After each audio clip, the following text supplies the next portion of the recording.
Biko no haneze Ndi Igbo ekene m unu biko asị n'uche onye adịna ya njọ biko ihe nchodebe ka ime bụ na biko anara amachi ihe niile amacha anara amachi ihe niile before ikpọba m iyi na video nwa gee ntị ihe m chọrọ ikwu na ya. For the past 1 year now, mostly the heat is being on and anachia back to our root.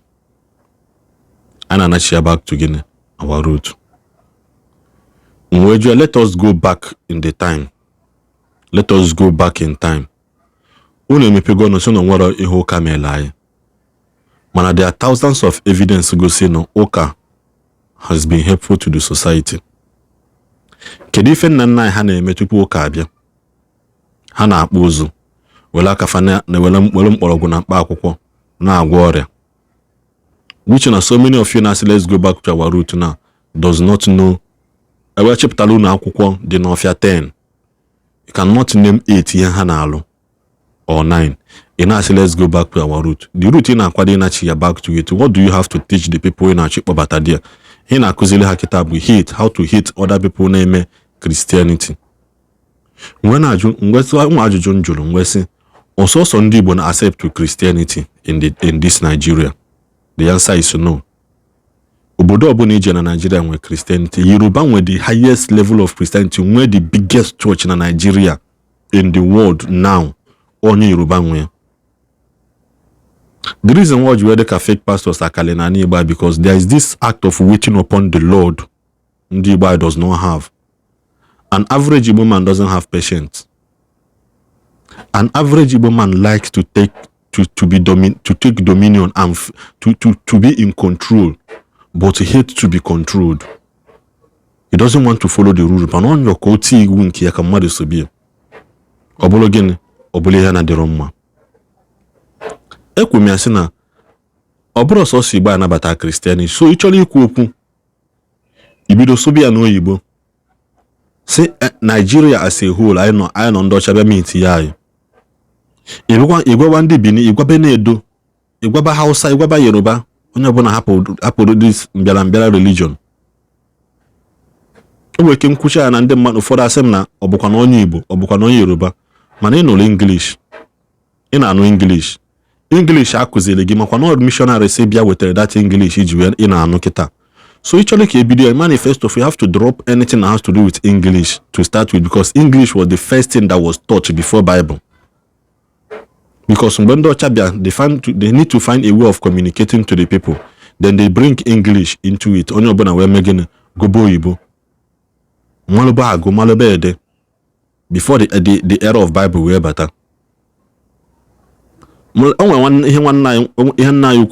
That Ifrem kuna one of his live video yesterday osina ebe kwesịrị elu ihe enu hospital dị n'Ogidi no nwebulu obodo a chọrọ elu ya before ebubata Ogidi na ndị ahụ bịa rape onye nwocha nurse onye nwocha nwaanyị ha rape ya mee ihe akacha dị iche iche wee bupia na that village ebujezie ya ebe ọ dị today mana na ọ chọrọ ịkpa afa omenala anụ nwaanyị na-achọ ịnachi ya n'ime ya.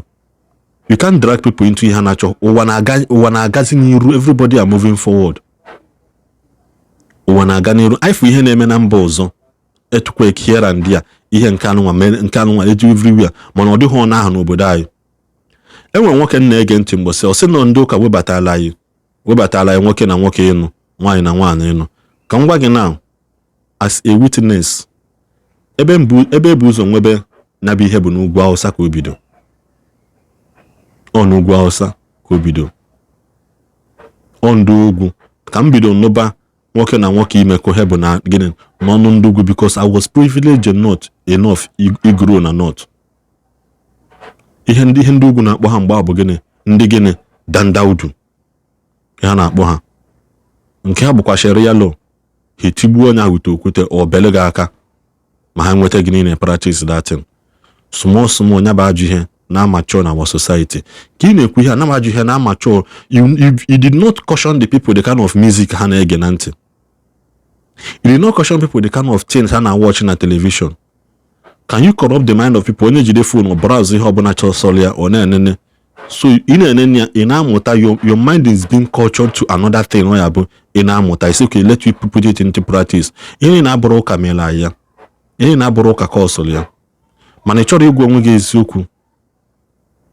So back to ihe anyị na-ekwu, going back to the root and ndị mmadụ impose their own law into practice. One statement Maazị Simon Ekpame, ọ sị mgbe Biafra ya abịa, people have forgotten freedom of worship. That's the only point in peak there, and I want to emphasize on it. Because now, ekwu without mmadụ ịgbada aka n'ihe nwe ka ọ na-adị. So freedom of worship ya adị.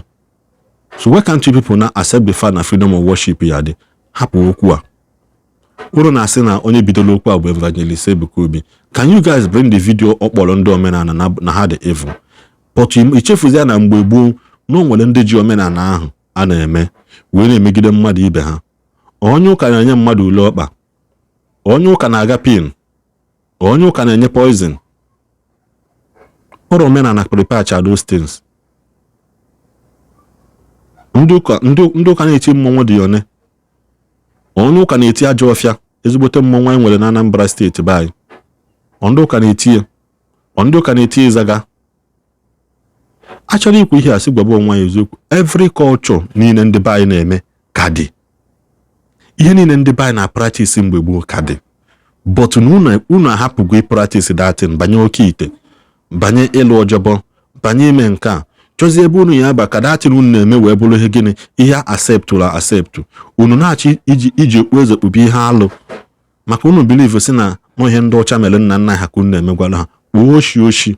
Ego nọ na agbọghọ nke gị jee TikTok ifu young boys dying, onye gote moto nwaazident pịagbuo onwe ya. Dia o nwere somego ada eli. So back to him na-ekwu before m divert ya na this level.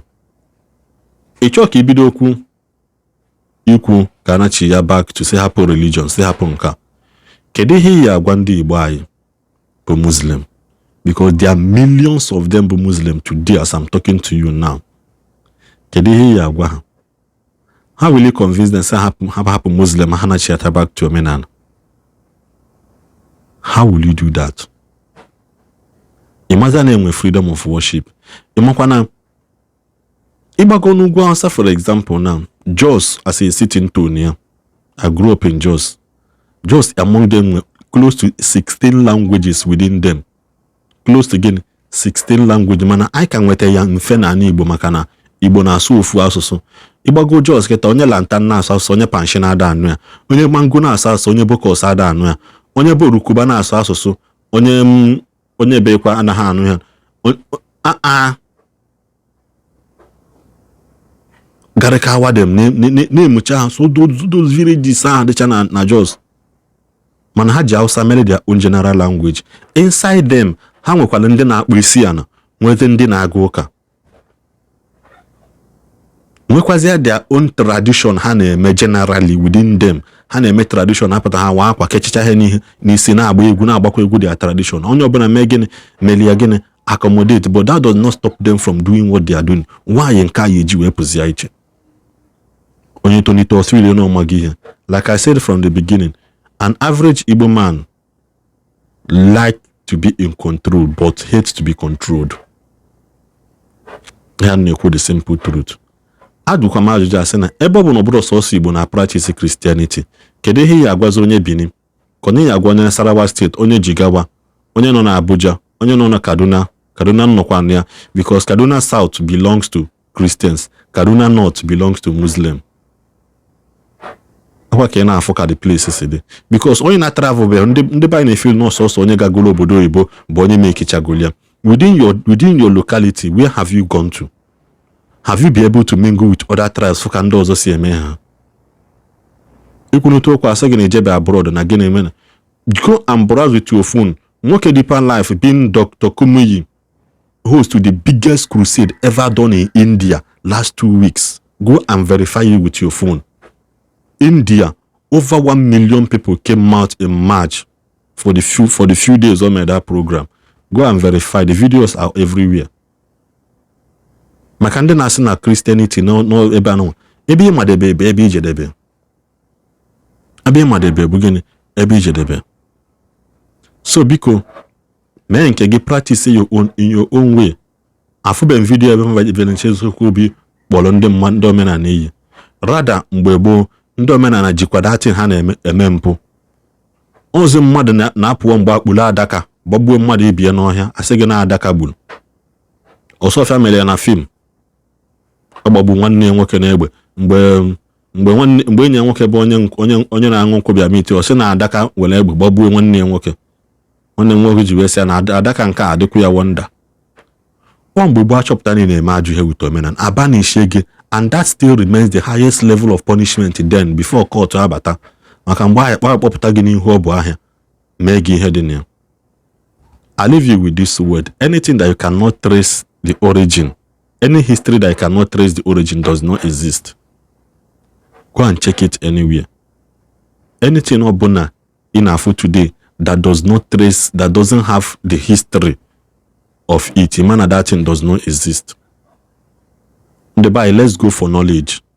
See happy ha na-ekwu mmadụ pụta okwu nke mmadụ kwuo nke, because ihe anụ anyị na-emeke it in form of football. Here bụ in form of football, because me now as a Chelsea fan, I can never see something good na Man U maka ndị Man U or Liverpool or Manchester City or Arsenal post to ya. Ihe na ha mere m njọ.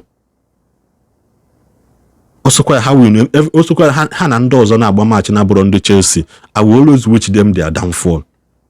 Newcastle meli Chelsea, mana mbọsị Newcastle na Man U na-agba bọọlụ, I was supporting Newcastle ka ha tigbuo Man U. Ọ bụrụ maka gịnị mmanji maka na nna support Chelsea na-apụta engage bụ onye Arsenal na war, say ha leave your club gbabeta na nkem, because even him, he subscribed to the bad news maka about my club, so ọ na-agwa m okwu, ọ na-agwa m about the bad record of my club, ọ ma ngwa m the good part of it. Ihe bụ just say here is as simple as I wish na mmadụ niile nwere the kind of brain nwa ịma na ụwa bụkwa na gịnị salibo ekene m onye ọbụla na-asị ebe ọ bụ isi nweta meseji a tụsasa ya ka ọ dị onye ọbụla mma ka anyị nwere mbụ ọzọ ndị be anyị ka ọ dị